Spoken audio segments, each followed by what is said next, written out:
that right now. Okay, should we get started? Yes. Yeah.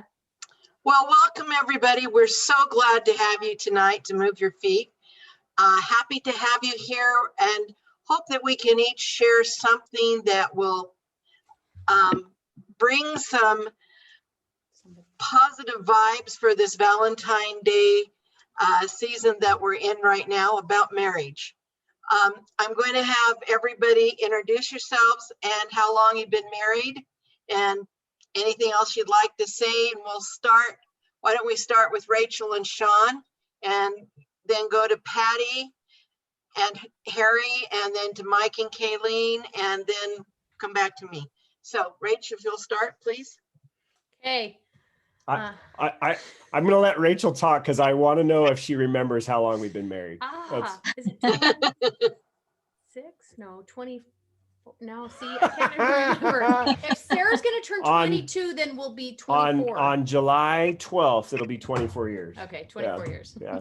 We have forgotten our anniversary, both of us, some years. We had a friend one time, they're like, isn't it your anniversary today? Yeah, that was a few years ago. Oh my gosh, We're like, well, what's today? Yeah. We're like, oh yeah, happy anniversary. Yeah. That's good that you're on the same Right, we're on page. the same wavelength. So 24 years come July. Yeah, 24 years. What else were we supposed to do? Is that it? Yeah, we're good. So Patty and Harry Sefker, and 25 years, right? Is it? I think it's 26, isn't it? 26 years. I can never remember how many years it is. 25, 26. One year we celebrated and we were 2 years off, and we even bought cards that said the wrong year. And at the end of the day, our son said, "You guys are wrong. That's not right." And he pointed out to us, in fact, Michael, it was you, right? Yeah, well, my age is usually your anniversary, right? Yeah. It's true. Just need to remember how old you are. Yeah. So Michael and Kayleen, you guys introduce yourself now. Okay, I'm Kayleen. This is Mike. Yeah, We've been married for 5 years now. yeah, short enough to remember. Well, I don't know what's wrong with all of you. I've been married coming up on 38 and I remember, except I forgot my husband. He's anyway. So we're all at different levels of our growth in learning to be married, and learning to be married is something that we are all experiencing, and different times teach us different lessons. And tonight we want to share some of the lessons that we've learned and experienced over our periods of time. And so I'd like to start out tonight just briefly having you give 1 or 2 minutes, whatever you think, about what you think marriage is. What if you were saying marriage is, what would you define it as? And let's start with Kayleen and Mike and go the other way. All right. Well, marriage, I think, is an agreement and formal contract of just some kind of mutual understanding where we are in a relationship and have gained love, which I think love kind of yields and demands this contract and agreement of just being long lasting and eternal. So I think that marriage just kind of formalizes that. It just actualizes that agreement, so we're on the same page of where we want to be and what our relationship is, that it is eternal and it is we are loyal to each other. So yeah, that's how I'd put it. Amen. Cool. Patty and Harry. Okay. So Harry's going to add too, I think maybe later, but I was just thinking, it's like Mike said, it's a companionship, an agreement that you're going to be fiercely loyal to each other and be best friends, be companions, that you're together, and this journey that we walk here on earth and through the eternities, we are together. And we are growing and learning how to be one in purpose and just that's kind of the thoughts that I had. Yeah, I think it's kind of a give and take thing. You make sacrifices for each other and try to hopefully make the other person happy, and in the meanwhile, it makes you happy as well, I think. Excellent. Sean, Rachel? So what came to my mind was like work, sacrifice, hard, but also the most rewarding things you'll get from it. Like you'll be more fulfilled than you've ever been, and you'll be more happy than you've ever been because you're going to get the rewards for the hard work. I don't know. That was really telling. Like she's like, yeah, when I think of marriage, I think of hard work. We have to work with Sean. So I heard a couple of things from everybody that reminded me of a blessing I received years ago, talking about me and my wife, and that we would be happy together, but that we would never, that neither one of us would walk in front of the other, and that we would be a partnership. And I think, and part of that is right. Like I have that in the back of my mind as we go through life and we're married. And I don't know if that's 100% accurate, because like there's times when like one of us kind of has to take the lead in things and the other one follows, and then the other one will pick up the slack. Like if I'm being a boob and Rachel has to take control, and sometimes Rachel has to, whatever, like we all kind of, we pick up the slack for each other. And that's part of that partnership. I think that's part of the thing where we help each other when one fails, or when one's strong at something and weak at the other. We kind of make up the difference for one another. And that, I think that's what makes the partnership, it's, you lift them up when they're down, yeah. and then they lift you up. And in that way we move together. It's not always the man or the woman leading the relationship and setting the tone. It's something we do together, so. Wonderful. I know for me, I turned to one of my relationship experts, Chris Rock, and he said something I felt was really valid. He said, being married is like being in a band. Everybody has their own role. We each have our role that we play, but we play together to make the music. And sometimes you have a vocalist taking out, sometimes the guitar's stepping forward, and just as you said, and he compared it to that. And I thought, oh, that's really accurate.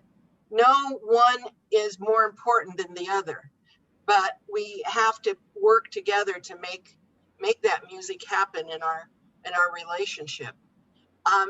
So it turns back to, what is it not? What is marriage not?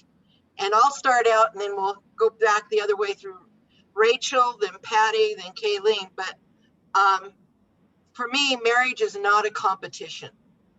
It isn't racing to be better than the other person, because her success is your success, his success is your success. And together we move together forward in progress. And if there's a feeling of competition, then that attitude has to change in order for the marriage to move forward. So what is marriage not to the minors? Go ahead. Not so, Claire, tilt your camera just a little bit. So Okay. you're not cut off. Finger up. Face. So when I think of marriage, I think it's not selfish, because if you're selfish in a marriage and you're just thinking of yourself, then you're not in a relationship. You're just trying to do what's best for you. And like, to me, when you're in a marriage, you're trying to do what's best for everybody, whether it's your family, your spouse, like everybody. So I think if it's not being selfish. That's pretty good. When other people comment, then you're like, oh, I want to change my answer. I didn't have an answer so what is it not? I think that's pretty good. Yeah, it's not, I don't know, when you first posed the question, I was thinking of, that you see in movies and sitcoms or whatever, where you see one of the spouses like gets fixated on something stupid, like, oh, he doesn't put the cap on the toothpaste, like And I'm like, what a dumb thing. Like, it's not about the toothpaste. It's, it's about himself. Or like you said, they're being selfish. They're finding faults. They're looking at the wrong thing. But no, it's maybe that comes back to work, like you said. I don't know. That probably wasn't the answer to the right question, but so what she said. It's not a toothpaste cap. It's not a toothpaste. Marriage is not a toothpaste cap. Yeah. I thought that was really good. I think it's not handling conflict by yourself. I think, I don't want to weigh down Harry when I have something going on that's really like difficult or stressing me out, but I can gently talk to him, and even his prayers in my behalf are so strengthening that I feel like I'm not going through the conflict by myself. And so I would say that's for me. That is what it's not. It's not handling difficult things by yourself. Like, I know I have someone by my side that I can go through this with, because sometimes it's hard. And that is just the biggest comfort for me, is that I am not alone. Yeah, what she said. No, I think marriage is just, it's not temporary. And so Yeah. sometimes you just gotta look to the forever viewpoint sometimes when things are difficult. And I think sometimes that helps get through things. That's a great point. You guys have all had a lot of good comments. Mike and Kayleen? Well, I thought this was an easy question because I'm kind of a smart mouth. Marriage is not a purple hippopotamus. Not a computer keyboard. Smart mouth. Say what it's not. I'm just kidding. There you go. No, Thanks, Mike.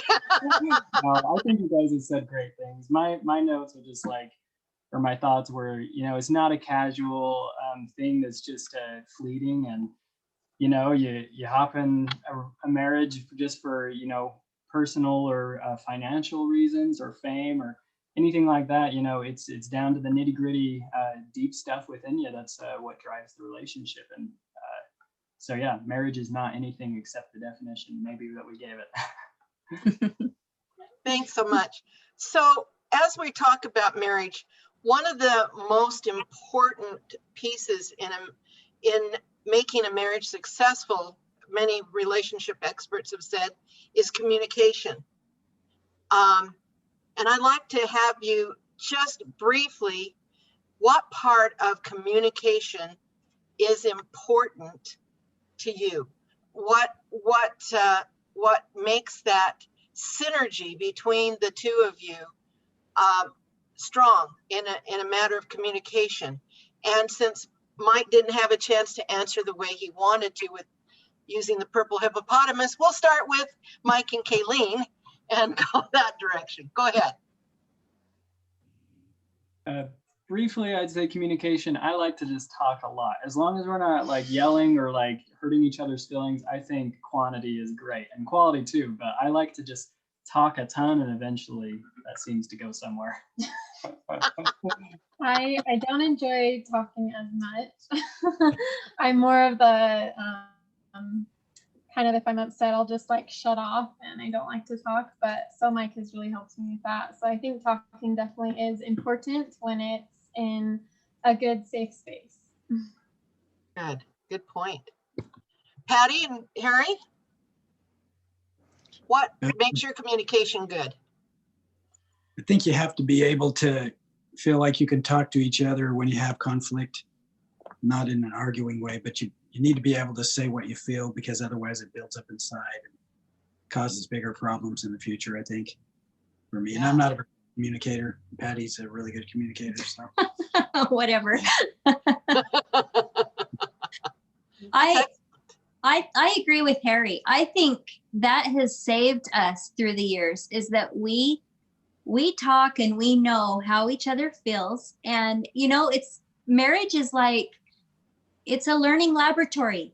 You say what you feel and how you think you're going to behave, in situations, and then you have trial and you test it out, and you are in situations where things are going on. And so it's, back to the learning laboratory, back to talking, back to evaluating, then trying it out again. And I think it's through that process of continuing to try and evaluate and seek the best way to handle it. That's where we have found success. We've found through the years of just keep trying, and some things we've thought would work don't work. And so we've just had to keep trying. And we see that God has really guided us in this and what works for us. Yeah. Super. Minors? Am I supposed to jump in here? We're not that great at communicating. No, we were talking about It's this. a constant We were struggle. talking about this last week. I think maybe even with Patty and Harry, that like they've been married, what, 20, 25, 20, did we decide how many years they were been married? And 26 years. and we're 24. And 26. the interesting thing, and I remember making the comment that as I hear them talk about their relationship and things that they're going through, and as we talk about our relationship, our family, like it was funny to me that we've been married for decades. We've known each other for decades, and we're still working at this. We're still trying to figure it out. We're still sometimes I'm amazed and I'm like, oh, she didn't understand what I was saying, or usually it's me going, oh, I didn't understand what she meant and now I do, and because I'm a little slow, I'm like, oh, okay. And so I'm glad I'm glad Mike said quantity, because I think if there's a lack of that, number one, we tend to go to that worst case scenario. Like if we're not talking, if we're not sharing, if we're not expressing ourselves, then sometimes you start thinking like what's the worst case here, and you start making things worse than they are in your brain, when really if you just talk through things, even simple stuff, or even serious stuff, it gets easy. I don't know. Usually when we get in a fight, like I know what she's gonna say. rarely happens. Oh yeah, We do. we haven't fought all day. And we get into this fight, and at the end of our fight, we realize we're both on the same side.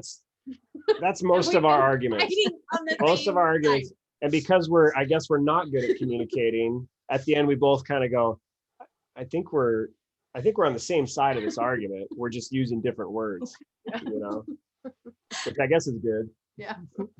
I think most important, like you said, it's just talking. And whether you have bad communication or good communication, some communication is better than nothing, because then, yeah, you start in your mind going, he's mad at me because this, or he's thinking this, or this and this. And then you're creating scenarios, and then you're reacting to things that you created, and you created the emotion to those, and that wasn't really what it was. And so if you're not good, you just start communicating and talking. And I think just talking, like just finding that time to just have casual conversation usually turns into talking other topics and bringing up things that you wouldn't normally talk about. That's the best communication, because it just kind of brings things out that you're both thinking and talking about, and then hopefully you come to agreements on things or you just fight on the same side. That's great. I know for us, there are 2 points. If I were to ever give anyone any advice, it would be make eye contact. There's so many times that we are looking at our phone and trying to talk at the same time, and giving each other that respect of eye contact. You're important enough for me to turn and look at you and communicate. Yes, Sean, that means you. And we were just admiring the Sefkers. They were looking. Awesome. And I think the other one is don't assume things. In other words, there have been times during our marriage that Mike should already know. I have a Mike also. Mike should already know what I want. No, he doesn't. Even at 37 years, he doesn't. And I need to be able to be explicit in what I want or need, or this is what I need from you to help me with whatever. And the more explicit we are, there's no guesswork, no false assumptions. And I find we have better communication that way. So eye contact and being able to be upfront about our needs and whether it's taking out the garbage or whatever the need might be, you know, be upfront about it. So that brings us to, I don't know whether any of you have differences, but I married the polar opposite of me. And sometimes we have a lot of differences because of our personalities. To give you a quick scenario of how different my own husband and I are, when we got engaged, our single ward bishop had us stand up and he was going to introduce us as being engaged, and he made that announcement and the entire audience gasped. Are you kidding me? So very different. So how do you transcend differences in your marriage? What are things that have worked for you when you're in different places? Could we start with Rachel and Sean? Would you please start that out? I think the best thing is when we got married, we moved away from both of our families. Yeah, And so, because I think that it was like, well, this is the way I've done it. And that, you know, this way I grew up, or this way and that was the best thing for our marriage. Is that we always like moved when we talk away. to young people, like if we recommend that they do that, if they can, like just go far away, then they're doing their own thing as their own couple, and they're not doing the things that like my parents would do or that her parents would do, or they're not, you know. I think yeah. early on we decided that We- we would decide together the way we wanted to do things and do things together. Yeah, Because and we're usually on the same page. I guess we Yeah. already told you we usually argue the same way, but but but I don't know. Our personalities are different, but I think they complement each other. Like Sean's not very social in situations when he doesn't know people because I don't know. And then he relies upon me to know who the people are. So he can sit back and be like, who's that person? Who's that person? You know? And so I look at our differences and I'm like, oh, like that's a compliment to me that he like enjoys that I do that, you know, because I'm more the outgoing and like know who people are and oh, that's so-and-so's wife or brother or yeah, sister. she makes me seem more enjoyable to be around. You know, but then I love going out with him because he's the driveway, I don't know, the comic relief and stuff. And I'm always like, I don't think of things till I go home. And then I go, oh yeah, that would be good to say. And I don't feel like I'm that good. So I don't know. I feel like our differences kind of complement each other and that over the years, I'm grateful for. And there hasn't been anything like, I mean, obviously we have differences. Everybody has differences, but there's nothing so huge that I'm like, I just can't believe she thinks that way. Like, I can't believe, you know. Well, so. and I think part of it was my growing up, like my dad's an immigrant and married my mom, and culture was huge in our family. And I saw how they struggled with it, even with their parents and how they dealt with it. And so I was like, I don't want to have those differences in our marriage. So I guess I learned a little bit from looking on the marriages of others that like, I didn't want to have our differences like be that big of a deal. So if you want to celebrate Easter on Saturday versus Sunday, like, I don't care, you know, like we just, it wasn't really, because part of the big scheme of it's interesting things. she brought that one up. Who won that up? I don't care as long as it's the one I picked. We've done it both ways over the years. Sometimes our That's kids true. are like, That's true. wasn't We it have. on Saturday All last right. year and it's on Sunday this year? Santa Cruz, how do you deal with differences? Oh, I think for me, we're polar opposites in some ways. In some ways, we're super similar. In other ways, we're probably polar opposites. Patty's more like Rachel. She likes to talk to everybody, and I'm more keep to myself. Like if we're in the store and we see somebody we know, I will just kind of put my hand up by my head and kind of walk away and pretend I didn't see him. And Patty will Harry, you and me, brother. cross her head and say, how's it going? Give him a big hug and just it's the happiest reunion you ever saw. Harry, I don't want to cut you off, but like Rachel makes fun of me because I'll be in a store and I'll go, I think I saw so-and-so that I haven't seen in like 10 years at the store. And she's like, oh, how's he doing? Like, did you, I go, oh, I didn't say anything to him. I just saw him. That You know? is you. It's true. Okay, Harry, you and me, brother. That's right. Yeah. But I think just going along with what she said, you know, like when she wants to do things, just going along, I find it's good for me to do it because it pulls me out of my shell, because I wouldn't do it on my own probably. I'm happy just to do my own thing, I guess. And it's not always the best way. But so it's good to learn from her strengths. Well, and I think too, how I want to describe this, I'm going to use an analogy. Okay. So we have 13 children. So that is the first way that I can describe this, what I'm trying to say. So it's like a little child, and their behavior is terrible until their needs are met. If they're hungry, or if they have to go potty, or they're tired, they're going to behave poorly. And I think that's true in a marriage. Like if the needs are not being met, the behavior or the conflicts are going to be there.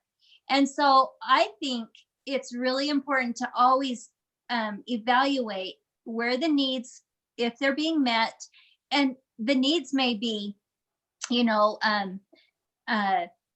mental health or physical health, or maybe, you know, like security, or maybe it's, you know, security with in-laws, or even behaviors that we're dealing with our children. Like whatever those needs are, we have to make sure that those needs are met before we can be strong. And so that's why it's so important to always be visiting and evaluating and making sure those needs are met first. And I really think that the best antidote to do that is you have to spend a lot of time together. A lot of times you'll hear people say, oh, we just need time away. We just need to have our own thing, and then we'll come together and we'll feel better. And I think that is the biggest lie. I think if you're having conflicts, you need to spend more time together. And there's been some times in our marriage where we've had tremendous conflicts going on. And so we would go on 3 dates a week, and then we would be in our room at 9:30 every night. And we made a goal to do that. We made a goal that we always had to hold hands whenever we were in the same room. And just little things like that have really helped us, like just spending a lot of time together. Awesome. Yeah. Mike and Kayleen?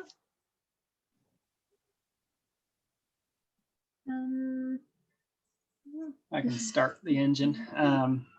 I think a lot of our differences are complementary, and that these may be the different type of differences that you're implying, Claire, because if you're transcending them, obviously there are those kinds, but they're the differences where, you know, if we're talking about a topic or someone or a political issue or something, I'm quick to become passionate, heated, opinionated.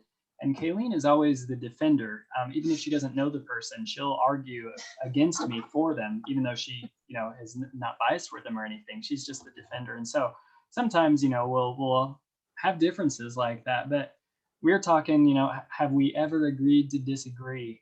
I don't think we have, and I don't think that's feasible in every situation. But it seems like we talk enough on issues, and sometimes it takes more time. But eventually it seems like we get on the same page. And I think ultimately differences are just a matter of wording things different. Like what were the minors saying that? You're using different words to explain the same thing, and you think you're disagreeing, but you really are much more on the same page. But to the point of what Claire might be talking about, the differences that you do transcend, I think as we grow closer together and spend more time together, petty things that used to may have, you know, caused a conflict between us are behind us, and they no longer in between us. So, you know, maybe if I like playing video games a lot, and that could be a conflict with us, we reach a point in our relationship, you know, where now that's below us or behind us, and so it's not causing conflict between us. So I think the way you transcend that is what advice has already been given, those kind of things. Thank you. I'd like to move into, for those out there that are developing those relationships, what's something that you would say you wouldn't do in a marriage? You would not do.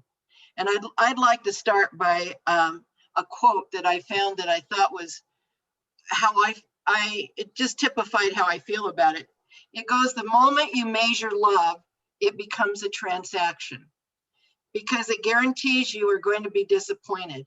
You are going to have fear and pain because you're constantly looking for what is missing. You will always be unsuccessful, because a relationship is a place you go to give, not a place you go to get. Focus on the other person, and when you do, the experience will bring you to the highest level of love.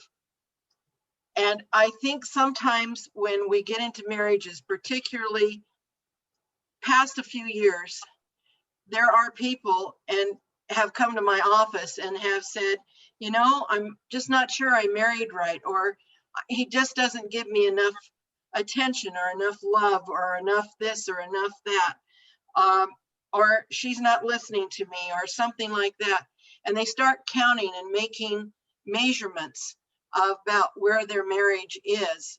And it's good to judge to grow, but it's not good to judge to condemn, is how I felt about it. Would you like to talk about how you guys feel? Rachel and Sean, will you start that out? I think I forgot the question already. Oh, what are things you would not do in a marriage? Ah, there you go. What are things you wouldn't do? You're not going to bring up the gunny sack? The Gunny sack? The Oh. 2-week inadmissible. We had a friend in our the first house that we owned. The guy across the street was good friends with us, and he had a rule, and I've tried to implement the rule with no success. But he goes, look, whatever bad things that I've done, he goes, there's a 2-week time frame when you can hold them over my head, and like, he goes, it's inadmissible after 2 weeks. You can't bring them up after 2 weeks. But So I think 2 things came to my mind, like compete, kind of well, you spent that money on that, so I'm going to spend that money on this, or you did that, so I'm going to do this. So like, I wouldn't try to compete. And then something that it took me years to finally figure out was like, not do ultimatums. Like, well, if you don't do this by this time, then I'm going to do this, because it wasn't until I took away the ultimatums that I finally felt like I was all in. And if I have ultimatums, then really I'm cheering on to fail and not cheering on to succeed, because I want to be proven right, because I'm always right, you know? So like, if I give him an ultimatum and then he doesn't do it, then I can be right. you And so, win. yeah, then I win, you know, which doesn't And do there's no any winner. good. Yeah, there's no winning and losing. Like you Yeah. said, where it's a partnership. So it was when I stopped giving ultimatums and stopped having the do this by this time or have it be this way by this, then I felt like I was all in, and I could truly be all in the marriage and like move forward without moving forward and then stepping back and moving forward and stepping back.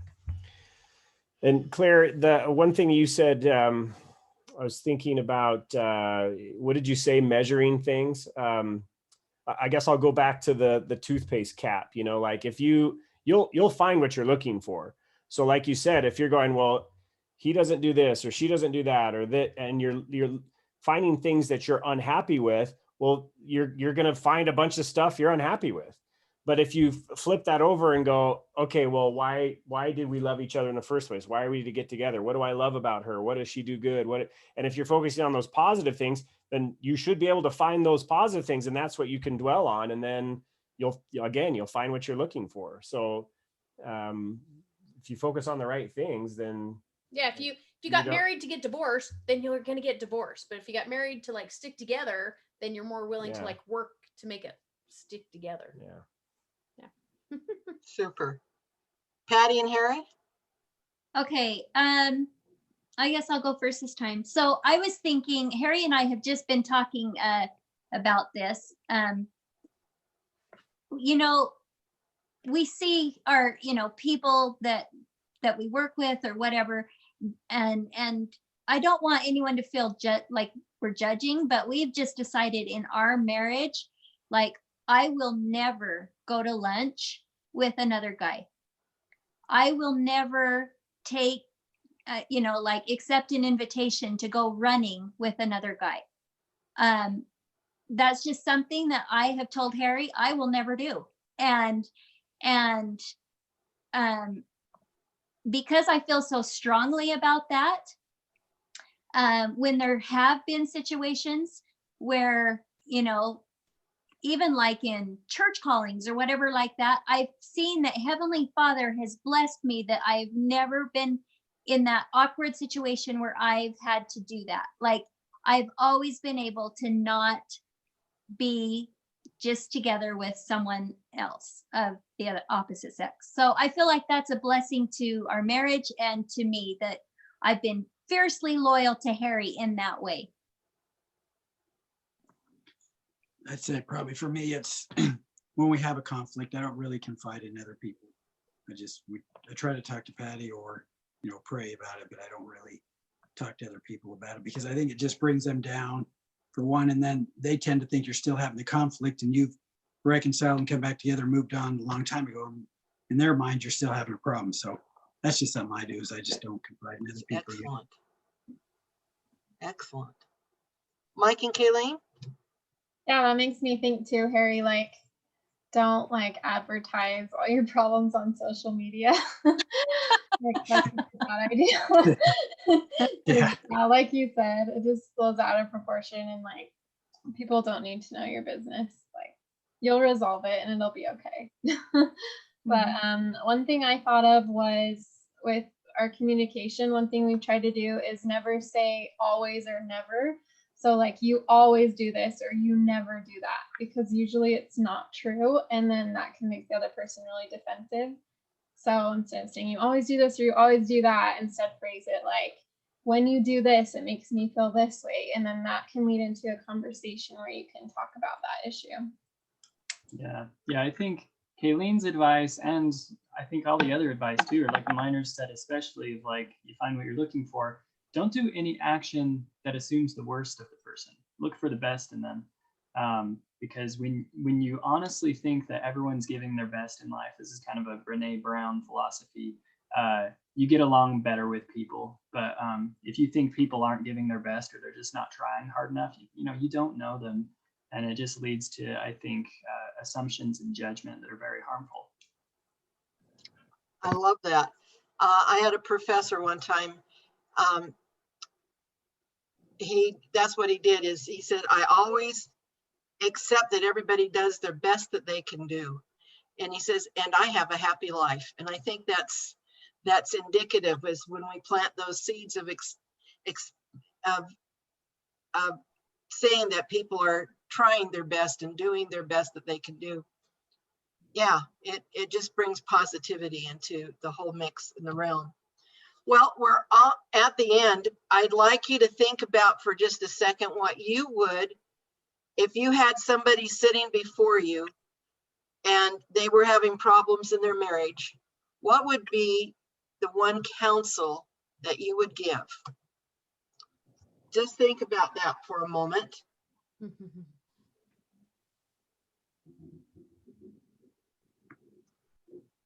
And Patty and Harry, let's start with you, since I haven't had you on the beginning of anything yet. Would you share what you would give counsel? I think I would just encourage them to communicate a lot, talk about their feelings, and try to do it without arguing. I think you can work through a lot of things if you're both willing to listen and to try to make some changes. That's probably what I would say.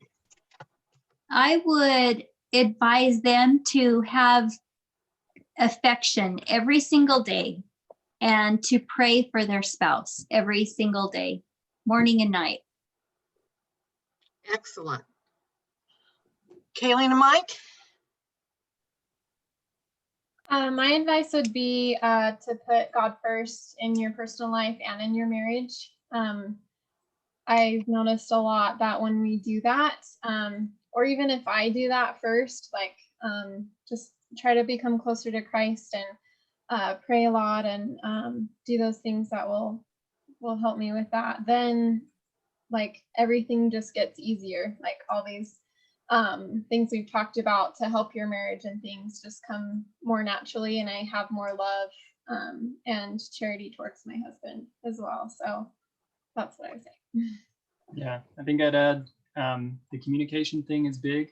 If you need to write letters to each other or go to a therapist or something to help you to facilitate that communication, don't be afraid to do it. Thank you. Sean and Rachel?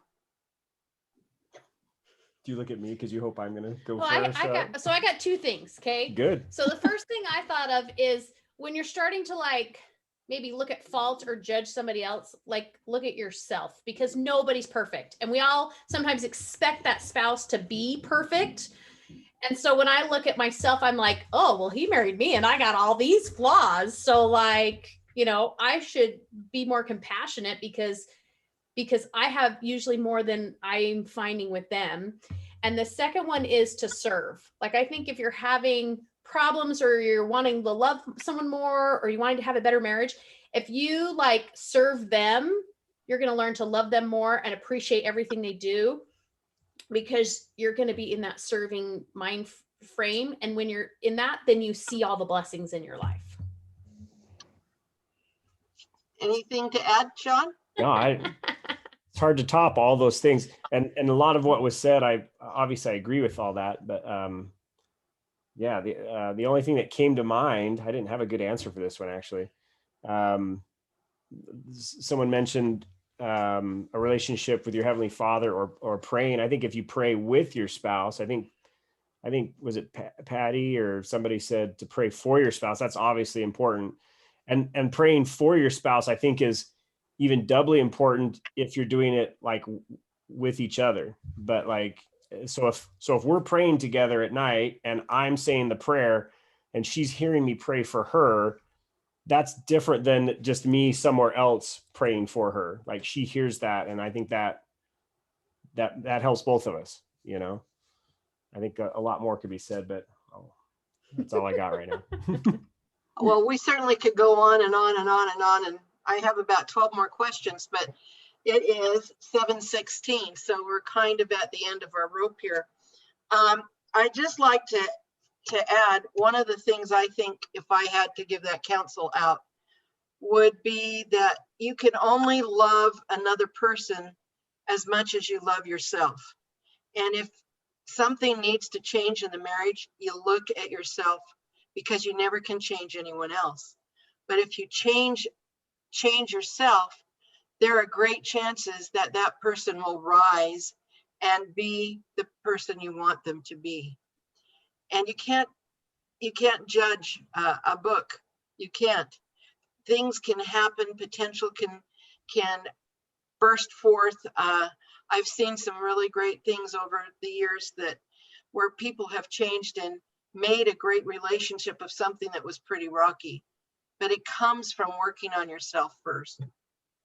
I loved everything that I heard. I love the thoughts about communication, and it seems that's a pivotal point of talking. I love what Harry said about listening. It is so important to listen and really try to understand. And if you don't understand, ask questions. I love the part about not being afraid to communicate. In a marriage, you can't be afraid. You have to deal with your courage there and just say the things that are there and not beat around the bush, and be truthful about what you do. I love the communication with Heavenly Father. And I think, Sean, praying with your spouse when they can hear you is very, very powerful. As well as praying for them when you're alone, as well as keeping prayer is a big part of your home, and God is the very center, Jesus Christ is the very center of your home. I love the idea about affection. I think affection is very, very potent, and we need that intimate touch of letting each other know in tenderness and kindness that we're there. We support you and we think you're great. And I love the part about serving, because really isn't that what it is? Going back to Chris Rock, he says in his thing, he says that, marriage is a service organization. We're there to serve. I pray that each one of us can learn to serve better, communicate more, and keep God at the very center. And I thank you everyone for participating tonight and joining us. We'll be seeing you next month, and thank you very much. Have a good evening. Thank you. Thanks.